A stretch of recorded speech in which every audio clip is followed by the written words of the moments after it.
오늘은 여러분 어떤 얘기를 드리려고 하냐면요. 그 베스트셀러의 조건에 대해서 여러분들께 말씀드리려고 해요. 사실 이제 저희가 이제 글쓰기를 통한 브랜딩이라고 주제를 잡고 여러분들께 말씀드리고 있는데, 기왕 쓴 책이면 베스트셀러는 어떻게 만들어지는지에 대해서 궁금해 하실 것 같아가지고 그래서 제가 자료를 찾다가 몇 가지를 발견해서 여러분들께 말씀드릴 거고요. 그리고 글 잘 쓴 글은 어떤 글인지에 대한 어떤 조건에 대해서, 사실 좋은 글이 어떤 글인지에 대해서는 사실 여러분들 각자의 생각이 있으시겠지만 또 제가 또 찾아본 결과를 가지고 여러분들과 함께 얘기 나눠보도록 하겠습니다. 그렇다면 첫 번째, 베스트셀러의 조건은 어떤 책들이 베스트셀러가 될까요? 제가 어제 이제 글쓰기에 관련된 그런 어떤 자료를 찾다가 준비한 책에서 이런 구절을 발견했습니다. 실제로 이제 그 편집자분께서 출판사에서 일하시는 분이 직접 쓴 책이에요. 그래서 그 책에서 이제 실제 사례들을 소개를 하고 있는데, 그 중에 첫 번째 책이 어떤 책이냐면요, 이라샤이마세라는 책입니다. 여러분 이자카야나 이런 데 가면 어서 오세요 이런 뜻으로 알고 있거든요. 이라샤이마세라는 그런 어떤 제목의 책인데, 이 책은 어떤 책이냐면 직접 이 편집자 분께서 쓴 책이에요. 그래서 일본 워킹 홀리데이를 갔던 경험을 가지고 쓴 책입니다. 그래서 유학을 하면서 알바로 일본에서 알바를 했던 사람이라면 또 굉장히 또 얼마나 또 많은 경험을 했겠습니까? 오래된 책이긴 하지만 자신이 일본 워킹 홀리데이를 하면서 쓴 글을 처음부터 책으로 엮을 생각은 없었던 것 같아요. 근데 이제 포스팅 반응을 보니까 이런 컨텐츠를 자기만 이야기하고 있구나라는 것들을 알게 된 거예요. 여러분, 제가 무슨 말씀 드리는지 알겠죠? 우리가 수많은 책, 이를테면 제가 알기로는 하루에 몇백 권? 정말 수많은 책들이 쏟아져 나오고 있는데, 그 책들 중에서 나름대로 차별화를 하기 위한 가장 좋은 방법은 어떤 거냐면 자기만 할 수 있는 이야기를 쓰는 겁니다. 사실 이렇게 되면 꼭 성공한 경험이 아니어도 괜찮을 것 같아요. 실패한 경험이나 어려움에 처한 경험조차도 결국은 책에 있어서는 굉장히 좋은 어떤 소스가 될 수 있다, 소재가 될 수 있다라는 얘기를 이 저자분은 이야기하고 있는 것 같습니다. 그리고 이런 책도 있어요.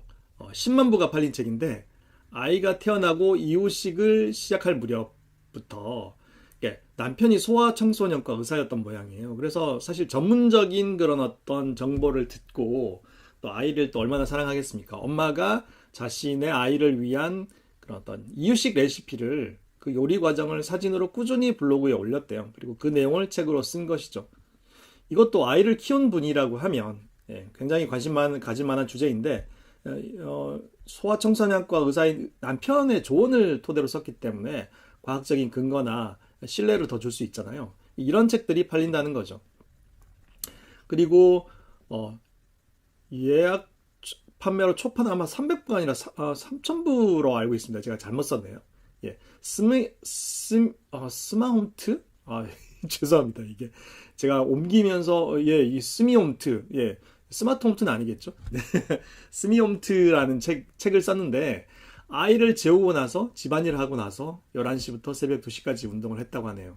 어쩌면 외로웠을 그 시간, 의지할 곳이 필요했던 사람, 이 분 저자께서 자신의 운동하는 모습을 SNS에 올렸고, 다이어트를 원하는 사람들의 어떤 공감을 얻어가지고 이 책을 썼는데, 사실 제가 오늘 좀 늦잠을 잔 것도 아마 어제 그래도 한 30분 걸었기 때문이 아닌가라는 생각이 들거든요.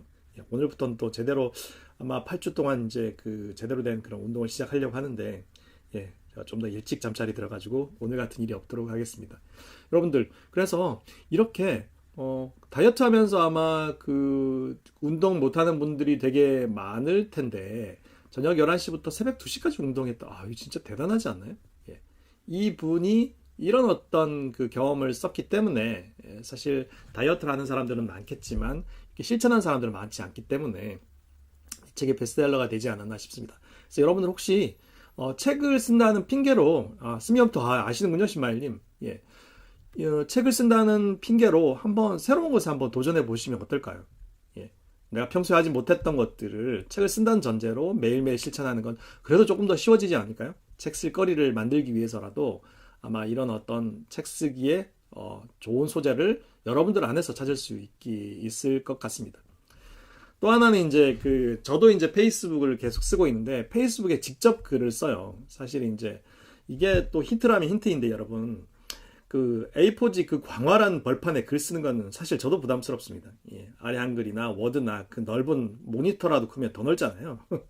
근데 페이스북 화면은 되게 좁아요. 글쓰기 화면이. 그래서 저는 페이스북에서는 조금 더 부담 없이 글을 쓸 수 있게 되는 것 같더라고요. 그래서 이 책들은 세상의 모든 리뷰, 너에게 어차피 내 마음입니다. 이런 책들 같은 경우는 사실은 페이스북에서 시작된 글들이죠. 그래서 페이스북의 페이지에서 꾸준히 쓴 글들이 책이 된 사례이기 때문에 여러분들께서도 SNS, 예를 들어서 이제 팟캐스트, 예, 지적 대화를 위한 넓고 얇은 지식 같은 경우도 사실 2014년 2월에 12월에 나와가지고 굉장히 오랫동안 사실은 베스트셀러가 됐죠. 예, 최 사장이라는 분이 쓴 글인데 이 분도 사실 팟캐스트 방송을 자기 친구들과 함께 하면서 나온 내용들을 책으로 쓴 거잖아요. 그래서 이렇게 팟캐스트가 됐건 블로그가 됐건 페이스북이 됐건 유튜브가 됐건 이렇게 꾸준히 글을 쓰는 것들. 그래서 아까 말씀드렸던 것처럼 나만 할 수 있었던 경험, 나만 할 수 있었던 이야기, 그리고 평범함에 전문가의 식견을 더한 이야기, 이렇게 SNS 통해서 꾸준히 업데이트한 내용들이 책이 되고 또 그런 책들이 또 베스트셀러가 된다는 것들을 알 수 있습니다. 사실 최근에 어떤 책을 봤냐면 브런치에서 나온 책인데요. 지금 이혼하고 있습니다. 이런 책이에요. 근데 그 내용이 뭐냐면 이제 남편이 바람을 피워가지고 이혼하게 된 얘기를 잠잠히 쓴 책인데 아마 여러분들 저희 단톡방을 통해서 소개를 드렸던 것 같아요. 그런 것처럼 자신만이 할 수 있었던 경험들을 담담히 풀어내는 게 저는 가장 강력한 차별화 소재이고 또 좋은 글의 소재가 될 수 있다고 생각합니다. 좋은 글은 결국 손으로 쓰는 게 아니라 발로 쓴다는 것들을 여러분들께서 꼭 명심해 주셨으면 좋겠어요. 사실 이렇게 90일 동안 퍼스널 브랜딩 글쓰기에 관련된 글을 쓰고 나면 또 책 한 권이 나올 수 있지 않을까? 예. 사실 이 내용은 이제 이미 쓴 책을 기반으로 여러분들께 말씀드리고 있지만 사실은 새로운 내용들을 계속 더해가고 있는 과정이거든요. 그래서 여러분들께서 저를 통해서도 이런 어떤 실천의 힘을 얻으실 수 있었으면 합니다. 방송 내용이 조금 짧을 것 같아가지고 제가 하나를 더 준비했는데요. 여러분, 좋은 문장이란 어떤 문장일까요? 예. 좋은 글, 잘 쓴 글이란 어떤 글일까요? 예. 저는 이렇게 생각합니다. 첫 번째는 짧고 굵게 쓰는 글이에요. 사실 지난번 방송에서도 말씀을 드렸지만 아무리 유려한 문장이라도 아무리 집중력 좋은 독자라도 읽어야 할 문장이 너무 길면 중간에 딴 생각이 끼어들기 쉽죠. 근데 여러분 보세요. 아무리 유료가 아니라 유료입니다. 죄송합니다. 아무리 유려한 문장이라도 그 뒤에 또 아무리가 반복되죠. 이건 빼는 겁니다. 집중력 좋은 독자라도 문장이 너무 길면 중간에 딴 생각이 끼어집니다. 여기서 문장이 앞서 또 반복이 됐죠.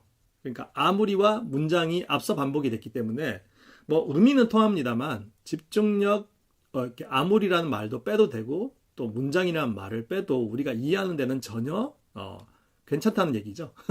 그래서 이렇게 습관적으로 문장들을 이런 것들이 약간 교정 교열 그리고 또 윤문이라고 할 수 있겠는데 이런 어떤 짧게 쓰는 그런 훈련들을 하는 것들은 아무리 강조해도 지나치지 않을 것 같아요.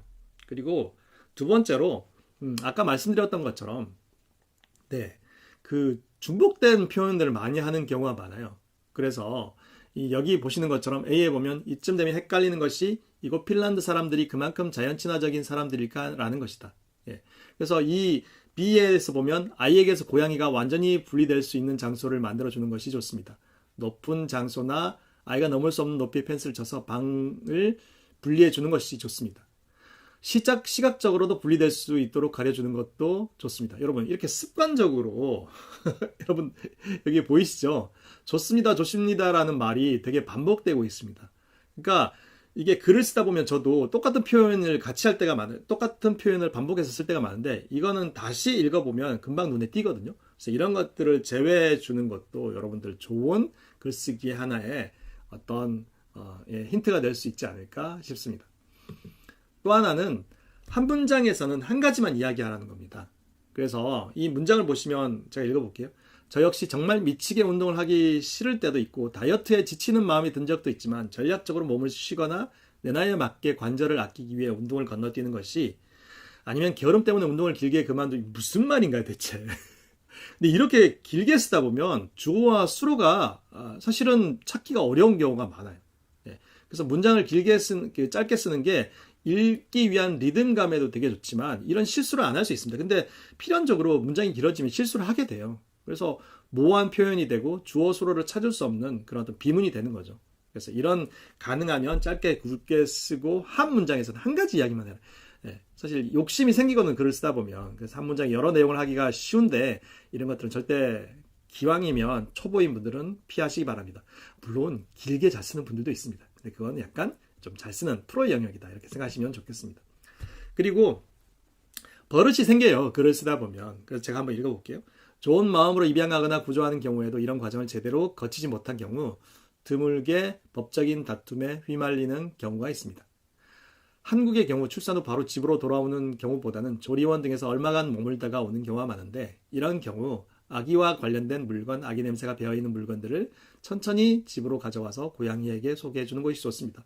이해 못할 바는 아니죠. B 문장의 경우 근데 보세요. 경우라는 말이 반복되죠. 이게 버릇입니다. 아까 말씀드렸던 습관과 중복과 비슷한데 글을 쓰다 보면은 이렇게 자기만 가진 그래서 A에도 경우가 나오고 두 번이나 나오고 B 문장에도 경우가 몇 번 나오나요? 하나, 둘, 셋, 세 번이나 나오죠. 이런 글들은 자기는 잘 몰라요. 근데 이제 남들은 금방 알거든요. 그래서 이제 편집자가 필요한 케이스인데 여러분들 그래서 습관적으로 자주 쓰는 그런 어떤 표현들이 있으니까 이런 것들은 조금 피하셨으면 좋겠습니다. 그리고 여러분 보세요. 보통 이제 주어 수로를 찾기 힘든 경우를 비문이라고 하죠. 이게 문장이 어떻게 보면 잘못된 문장을 비문이라고 하는데 제가 읽어보겠습니다. 하루아침에 눈에 확 띄는 발전보다는 눈에 띄지 않은 이러한 발전이 강을 이루고 바다를 이루게 되었다는 것을 어느 날 아침 눈을 떠보고 갑자기 발견하는 경우가 많기 때문입니다. 여러분 무슨 말인지 잘 모르겠죠. 좋은 문장은 주어, 수어가 분명한 문장입니다. 나는 무엇을 했다. 아니면 무엇도 뺄 수 있죠. 나는 뭐뭐이다. 이런 식으로 주어 수어가 분명한 문장이 좋은 문장인데 문장이 길어지니까 주어 수어가 어떻게 보면 약간 헷갈리게 되고 그래서 무슨 말을 하는지 모르게 되는 경우가 많기 때문에 여러분 이런 비문들은 참고하셔서 꼭 피하시기 바랍니다. 하지만 가끔씩은 낯선 단어를 써도 좋다고 생각합니다. 왜냐하면 이제 낯선 단어가 나오면 사람들이 좀 더 어떻게 보면 좀 더 집중을 하게 되는 거죠. 그래서 제가 여기 문장을 보면 나는 모든 의학으로 밝혀낼 수 있는 죽음으로부터 사위어가는 생명을 끝까지 살려야 할 의무가 있다. 뭐 시들어가는, 뭐 죽어가는 그런 표현들도 있을 수 있겠지만 사위어가는 이런 표현은 사실은 좀 새롭기 때문에 읽는 분들의 주의를 환기할 수 있는 어쩌면 앞서 말씀드린 것과는 달리 조금 좋은 문장이라고 할 수도 있겠습니다. 그리고 한자를 쓰는 경우가 우리 많으니까 여러분들 한자는 가능하면 좀 피하도록 하자. 피하는 게 아니라 제대로 뜻을 알고 쓰도록 하자. 여러분 여기 보십시오. 중복해서 책을 읽었다와 반복해서 책을 읽었다의 차이를 아시겠어요? 뭔가 반복한다는 뜻은 둘 다 맞지만 중복해서 책을 읽었다라는 경우는 다른 종류의 책을 다른 책인데 내용이 비슷한 책을 많이 읽었다는 표현이고 반복해서 책을 읽었다라는 거는 같은 책을 여러 번 읽었다는 표현이겠죠. 이렇게 따지고 들면 좀 더 정확한 표현이 있을 수 있기 때문에 이런 부분들은 여러분들께서 한자 같은 경우는 반드시 사전을 찾아보고 요즘 네이버 사전 좋잖아요. 그래서 글을 쓸 때 네이버 사전을 참고하셔서 이런 어떤 잘못된 그러니까 정확한 표현들을 쓰는데 익숙해지셨으면 좋겠습니다. 오늘 말씀드린 내용은 양춘미 씨가 쓴 출판사 에디터가 알려주는 그 책쓰기 기술이라는 책에서 옮겨왔습니다. 실제로 이제 출판사 에디터를 하면서 느꼈던 경험들을 이 책이 얘기하고 있기 때문에 여러분들 이 책을 쓰시고 싶은 분들이라면 꼭 한번 읽어보셨으면 좋겠어요. 그래서 책 쓰기에 관련된 그런 많은 노하우들을 여러분들께서 얻으실 수 있었으면 좋겠습니다.